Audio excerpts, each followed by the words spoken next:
அனைவருக்கும் வணக்கம். இன்றைக்கி நான் பார்க்கக்கூடிய வீடியோனா எங்கள் வீட்டு மொட்டை மாடி தோட்டத்தில் சூப்பராக எலுமிச்சம்பழ செடி நான் உங்களுக்கு ஏற்கனவே காமிச்சிருக்கேன். இன்றைக்கி நான் காமிக்கக்கூடியது பார்த்தீங்கன்னா கொழுமிச்சம்பழத்தை ஜாடியில் வைக்க முடியுமா அப்படின்னு நிறைய பேர் கேட்டிருந்தாங்க. நான் அதுக்கு ஜாடியும் காமிக்கிறேன். அது இன்னும் நம்மளுக்கு ஈல்டு கொடுக்கல, கண்டிப்பாக இந்த வருஷம் நம்மளுக்கு கொடுத்துரும்.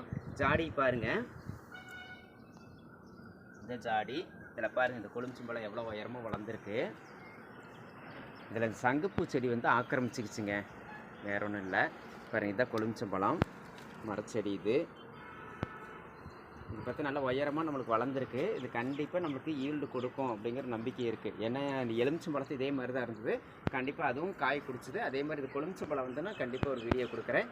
இந்த மாதிரி சின்ன செடிகளை நம்ம வீட்டில் வச்சு அதை வளர்த்து அதில் இருக்கக்கூடிய காய்கறிகளை நம்ம பறித்து பயன்படுத்தும் போது இருக்கின்ற அற்புதமான மனமகிழ்ச்சி வேறு எதுவும் இருக்காது. சூப்பரான ஒரு வீடியோ பார்த்துருப்பேன்னு நினைக்கிறேன். மீண்டும் நல்ல வீடியோவில் உங்களை சந்திக்கிறேன். அதுவரை உங்களிடமிருந்து விடைபெறுவது உங்கள் அன்பு தோழன் பூபதி. வணக்கம்.